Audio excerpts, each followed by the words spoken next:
형제들아, 우리가 끝으로 주 예수 안에서 너희에게 구하고 권면하노니 너희가 마땅히 어떻게 행하며 하나님을 기쁘시게 할 수 있는지를 우리에게 배웠으니 곧 너희가 행하는 바라 더욱 많이 힘쓰라.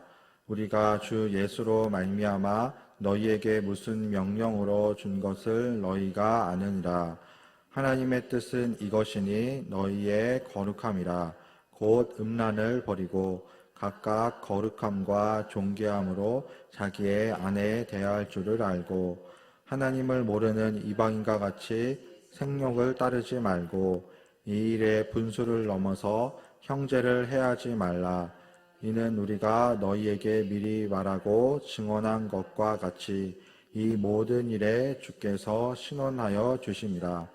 하나님이 우리를 부르심은 부정하게 하심이 아니요 거룩하게 하심이니 그러므로 저버리는 자는 사람을 저버림이 아니요 너희에게 그의 성령을 주신 하나님을 저버림이니라. 형제 사랑에 관하여는 너희에게 쓸 것이 없음은 너희들 자신이 하나님의 가르치심을 받아 서로 사랑함이라. 너희가 온 마게도냐 모든 형제에 대하여 과연 이것을 행하도다. 형제들아, 권하노니 더욱 그렇게 행하고 또 너희에게 명한 것 같이 조용히 자기 일을 하고 너희 손으로 일하기를 힘쓰라. 이는 외인에 대하여 단정히 행하고 또한 아무 궁핍함이 없게 하려 함이라. 아멘. 하나님이 기뻐하시는 삶이라는 제목으로 함께 말씀을 나누고자 합니다. 오늘날 세상은 눈부시게 발전하고 있습니다. 과학과 기술이 발달해서 이제는 머지않아서 하늘을 나는 그러한 자동차가 나타난다고 합니다. 실제로 미국에서는 그 하늘을 나는 자동차가 개발이 되어서 그 예약 판매가 사람들이 폭주할 정도로 많은 문의를 하고 있다고 합니다. 이처럼 세상이 빠르게 변하고 있는데 이러한 세상 가운데에서 하나님의 백성으로서 믿음을 지키고 산다는 것은 결코 쉬운 일이 아닙니다. 하나님 이외에 다른 것들을 의지하고 빠져 살기 매우 쉽기 때문입니다. 그렇다고 해서 모든 것을 포기하는 것이 아니라 더욱더 하나님을 의지하고 믿음으로 나아가는 삶을 살아야 합니다. 오늘 본문에 등장하는 데살로니가 교회도 마찬가지였습니다. 성경에 등장하는 데살로니가 교회는 사도 바울이 직접 세운 개척한 교회였습니다. 그리고 그 데살로니가라는 도시 안에는 우상과 음란이 가득한, 하나님이 보시기에 죄악이 가득한 그러한 도시였습니다. 오늘날에는 불법적인 죄악을 단속하고 규제를 강화하지만 사도 바울 당시에는 그렇지 않았습니다. 타락하고 성적으로 범죄하고 우상을 숭배하는 그러한 문화가 매우 만연해 있는 그러한 시대가 사도 바울 시대였습니다. 데살로니가 교회에는 이러한 외부의 모든 유혹과 핍박 가운데서 자신의 믿음과 신앙을 지켜야만 했습니다. 그 당시에는 예수님을 믿는다는 이유 하나만으로 옥에 가두기도 하고 매질을 하기도 하고 또한 고문을 가하기도 하였습니다. 그처럼 많은 핍박과 고난과 어려움이 있었습니다. 하지만 오늘날 예수님을 믿는다고 해서 누군가가 잡아가거나 옥에 가두거나 핍박을 가하지 않습니다. 그래서 사탄은 전략을 바꿨습니다. 이제는 외부로부터의 핍박이 아니라 평안하고 안락한 삶을 허락하여서 하나님을 잊어버리게 만들고 하나님보다 다른 것들을 더 의지하게 만드는 그러한 전략으로 사탄이 방향을 바꾸었습니다. 오늘날에 핸드폰만 있으면 누구나 다 편리한 삶을 살아갈 수가 있습니다. 그런데 어떤 사람은 핸드폰에 너무 빠져 있어서 아침에 눈을 뜨고 밤에 눈을 감기 전까지 하루 종일 휴대폰만 한다고 합니다. 그러한 사람은 그러한 것에 마음을 빼앗겨서 다른 것에 전혀 신경을 쓸 수가 없습니다. 믿음과 신앙도 마찬가지입니다. 하나님보다 세상의 그 어떤 것들을 더 의지하고 바라고 소망하고 빠지다 보면은 자연스럽게 하나님으로부터 멀어질 수밖에 없습니다. 그렇게 하나님으로부터 멀어진 자들을 악한 사탄 마귀는 우는 사자와 같이 노리고 넘어뜨리려 하고 있습니다. 이러한 때일수록 더욱 깨어 기도해야 합니다. 영적으로 깨어 있어야 합니다. 나라를 지키는 군인들이 항상 경계태세를 유지하고 있고 경찰과 소방관들이 늘 출동 준비를 하고 있는 것처럼 깨어 기도하는 삶이 되시길 바랍니다. 늘 깨어 기도하고 하나님의 말씀을 묵상하는 자만이 영적인 전쟁에서 사탄 마귀와의 전쟁에서 승리할 수 있습니다. 사도 바울 당시에 그 데살로니가 교회는 핍박이 매우 심하였습니다. 앞서 스데반 집사는 복음을 전하다가 돌에 맞아서 순교하기도 하였습니다. 사도 바울 자신도 자신을 죽이려는 사람들이 너무나도 많아서 늘 도망 다니는, 피해 다니는 그러한 삶을 살 수밖에 없었습니다. 이러한 상황 가운데에서 사도 바울은 많은 핍박과 어려움과 고난이 있지만 그 데살로니가 교회가 하나님이 세우신 교회로 말미암아 온전히 쓰임받을 수 있도록 다양한 권면의 말을 이어가고 있습니다. 오늘 본문 1절에 이렇게 말씀합니다. 너희가 마땅히 어떻게 행하며 하나님을 기쁘시게 할 수 있는지를 배웠노니 곧 너희가 행하는 바라 더욱 힘쓰라 라고 말씀하고 있습니다. 이미 데살로니가 교회는 사도 바울을 통하여서 하나님의 말씀을 배우고 가르침을 받았습니다. 즉 어떻게 살아야 믿음으로 살아가는지 알고 있었습니다. 그렇기 때문에 너희가 배우고 또한 가르침을 받은 그것을 잊지 않고 더욱더 행하라 라고 말씀하고 있습니다. 배운 대로 실천하는 것이 참된 믿음이기 때문입니다. 오늘날 교회를 아무리 오랫동안 다니고 신앙생활을 열심히 해도 내가 믿은 만큼 아는 만큼 실천하지 않는다면 아무런 소용이 없습니다. 오랫동안 믿음 생활을 하면 할수록 더욱더 겸손히 주님의 몸된 교회를 위하여서 섬기며 희생하며 나아가야 합니다.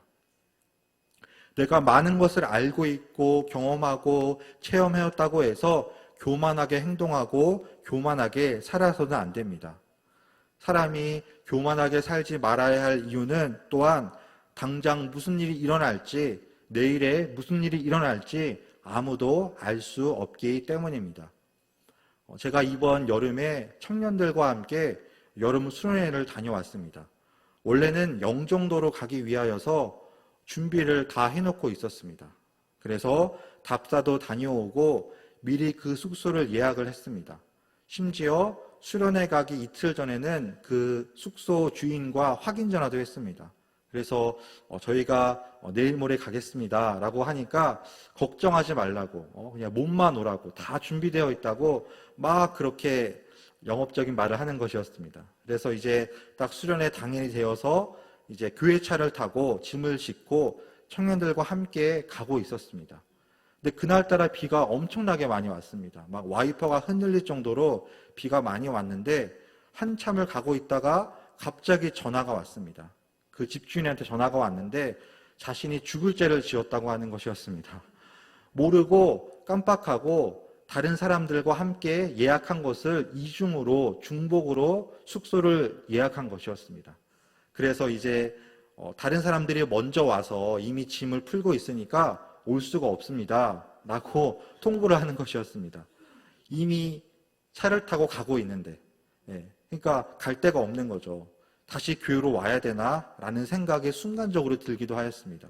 그러니까 그 옆에 유윤수 권사님이 계셨는데 얼른 막 강화도에 아는 사람이 있다고 막 전화를 해보기도 하고 뒤에 앉은 청년들이 이제 핸드폰으로 막 숙소를 검색하고 알아보았습니다.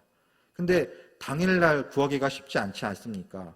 심지어 그날이 휴일이었습니다. 이제 빨간 날이어가지고 더욱더 구하기 힘들지 않을까라고 생각을 하고 있었는데 이제 마침 이제 청년들이 막 검색을 하다가 그 강화도에 숙소를 하나 발견을 하였습니다. 근데 알고 보니까 그 숙소가 이제 하루 전날 취소를 한 그런 숙소였습니다. 그러니까 원래는 구할 수 없는 숙소였는데 갑자기 그 팀이 사정이 생겨서 못 오게 돼서 이렇게 숙소를 비워서 저희가 그쪽으로 가서 무사히 청년부 수련회를 잘 다녀올 수 있었습니다. 그래서 이제 저희끼리는 하나님의 은혜다. 정말로 누가 그 숙소를 구할 줄 알았겠냐. 하루 전에 그 숙소가 비어서 정말로 하나님의 인도하심으로 오게 되었다라고 이렇게 감사를 드리는 그러한 모습을 보게 되었습니다. 그래서 이제 내일 일은 아무도 모르는구나. 아무리 완벽하게 계획을 세우고 준비를 철저하게 해 놓아도 무슨 일이 갑자기 일어날지 아무도 모르기 때문에 사람이 교만해서는 안 되고 겸손해야 한다라는 것을 다시 한번 깨닫게 되었습니다. 이처럼 믿는 자들은 겸손하게 하나님의 인도하심과 은혜를 바라는 삶을 살아야 합니다. 당장에 내일 어떤 일이 일어날지 아무도 알 수 없기 때문입니다.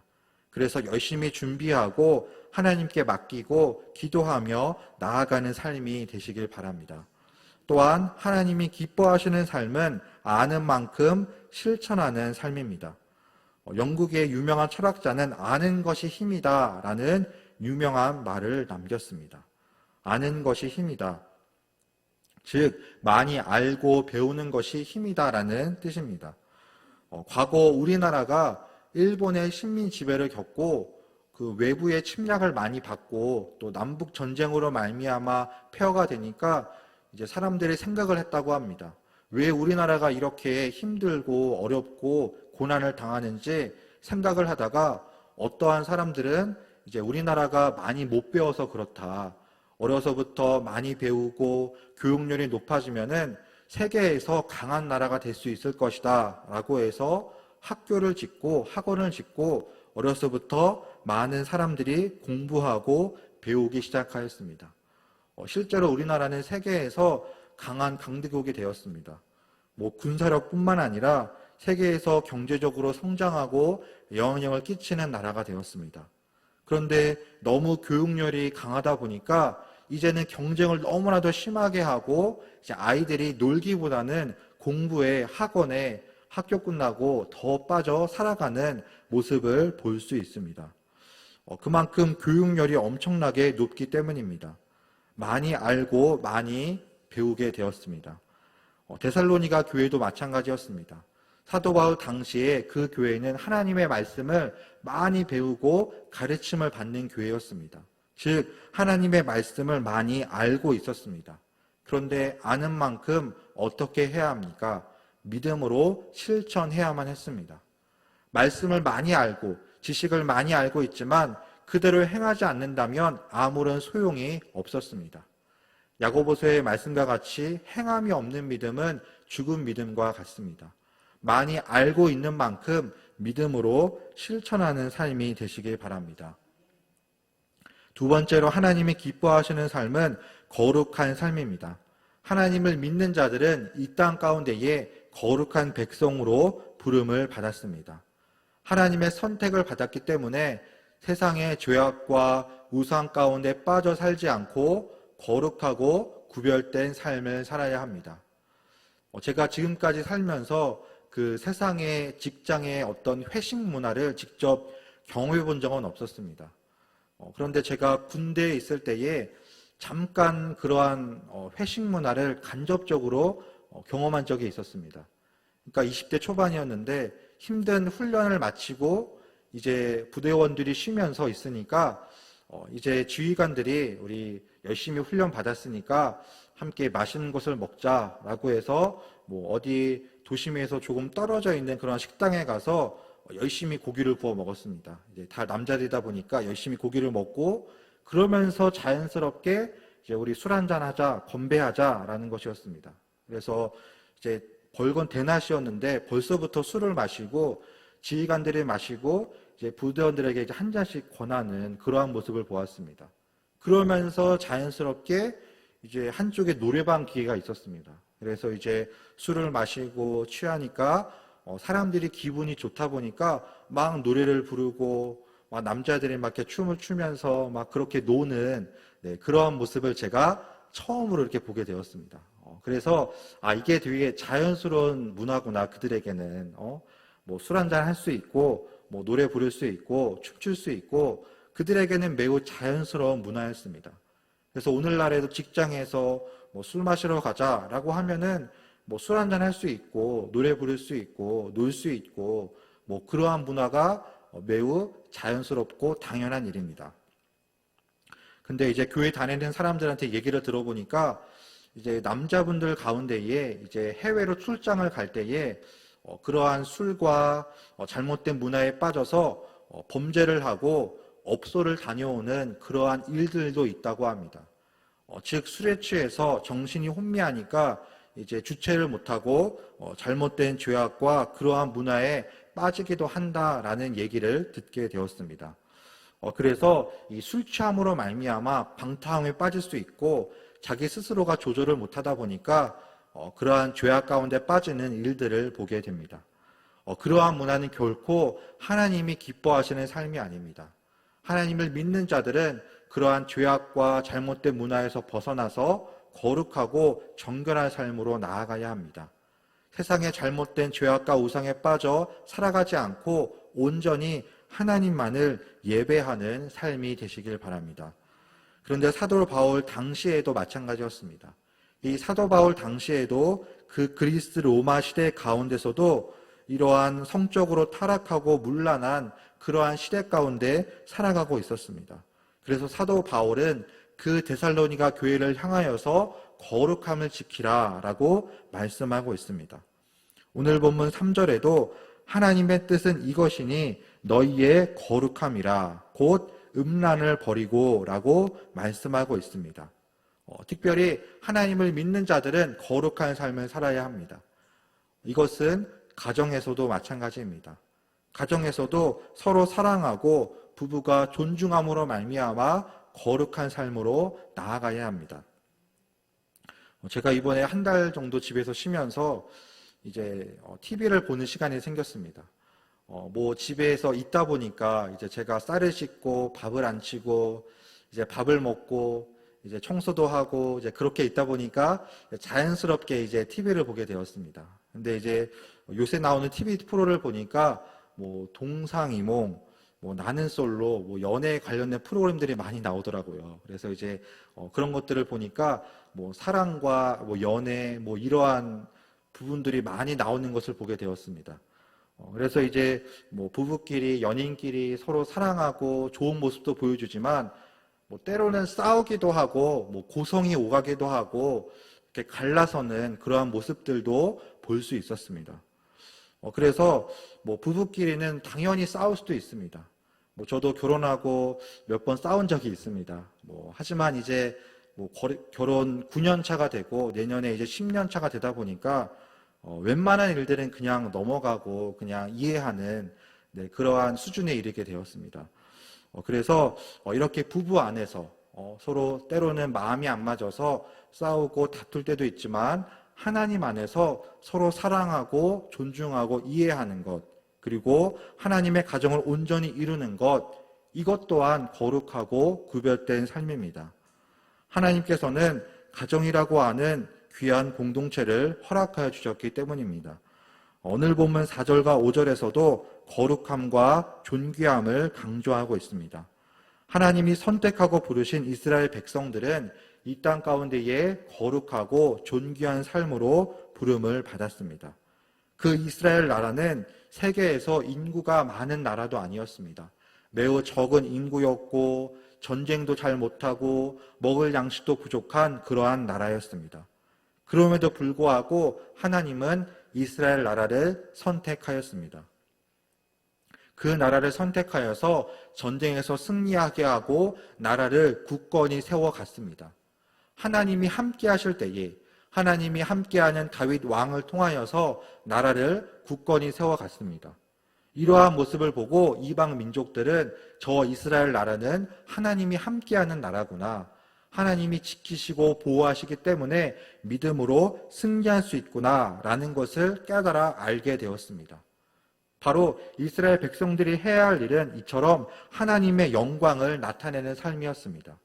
그리고 그들에게 허락해 주신 10가지 계명, 10계명을 지킴으로 말미암아 거룩한 백성이 될 수 있었습니다.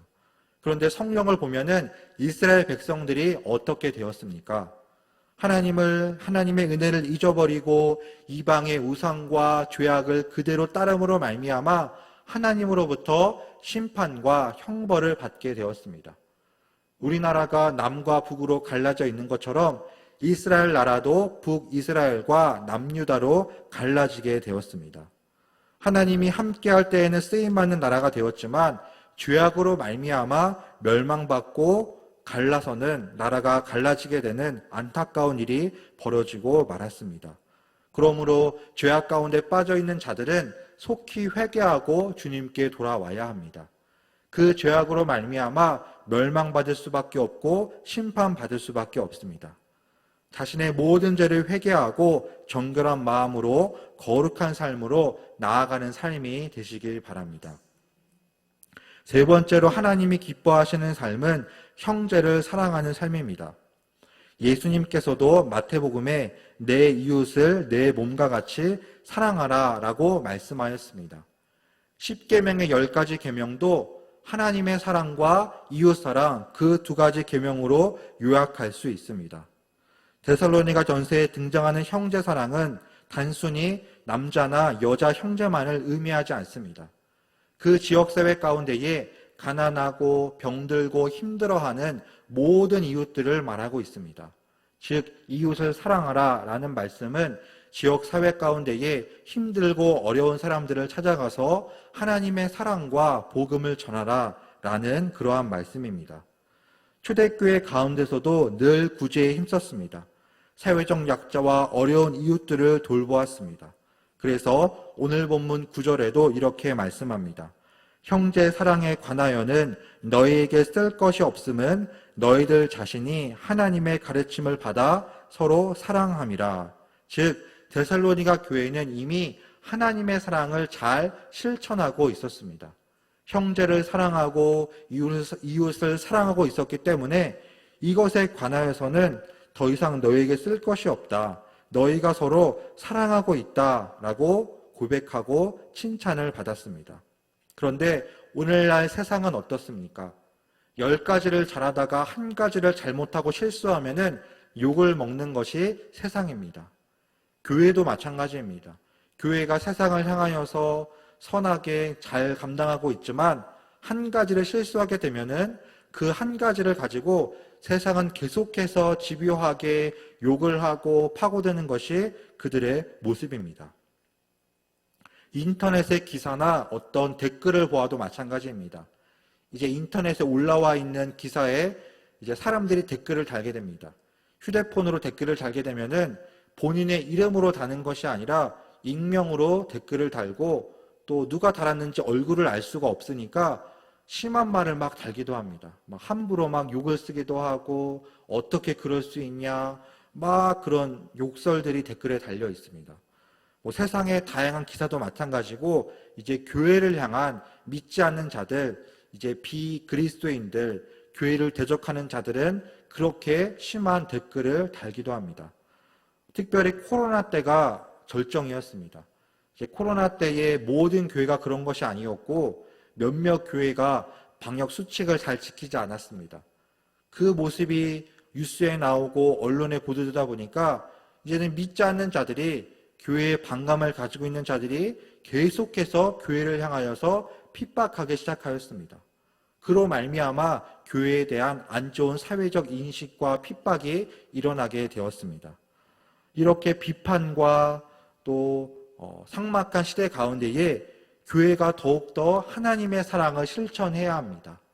하나님의 사랑으로 이웃을 실천하고 선한 영향력을 나타낼 때에 다시 한번 쓰임받는 삶이 될 수 있습니다.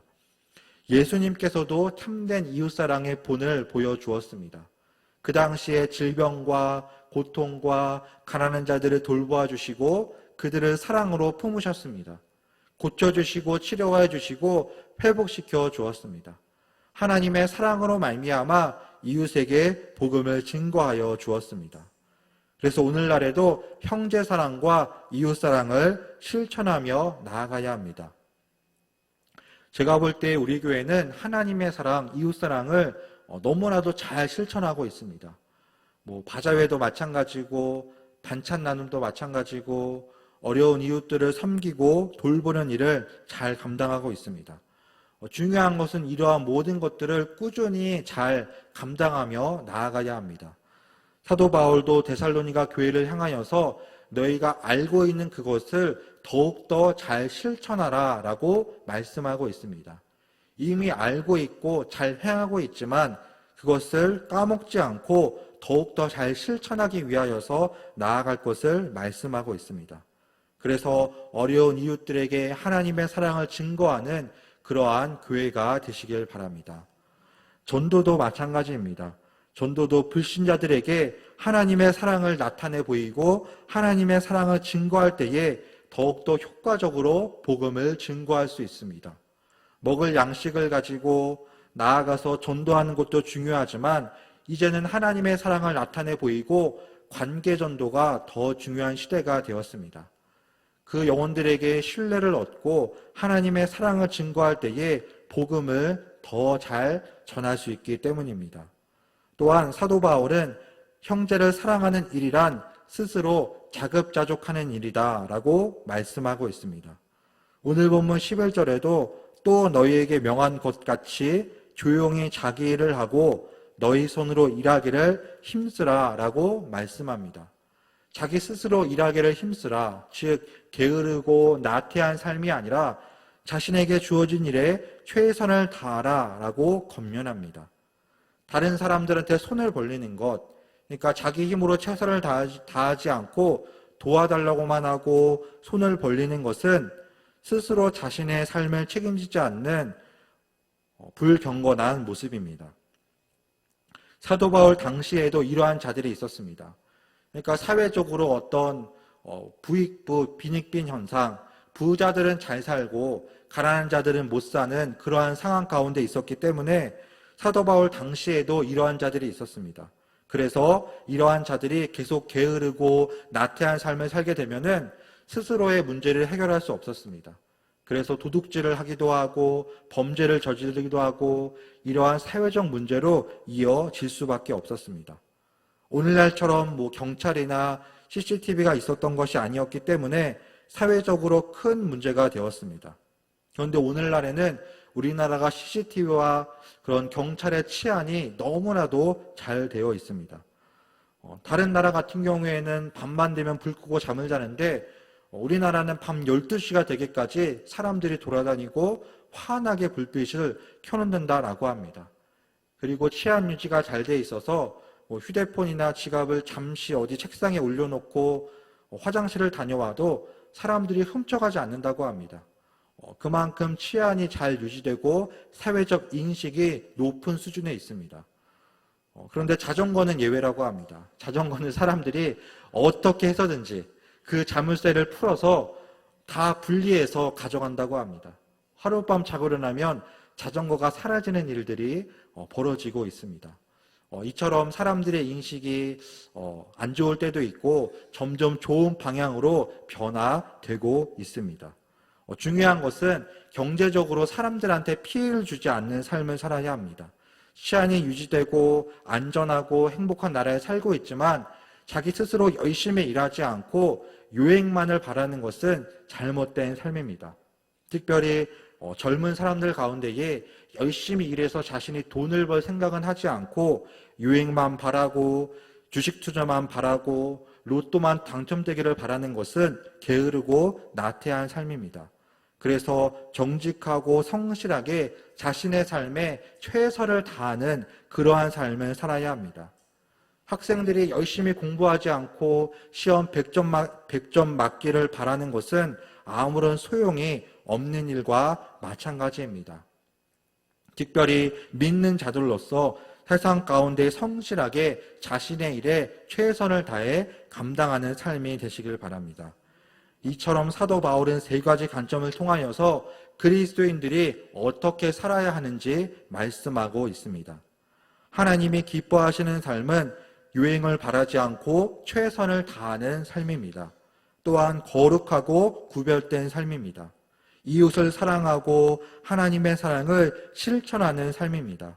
이러한 삶을 통하여서 세상의 빛과 소금의 역할을 감당하는 여러분의 삶이 되시길 바랍니다.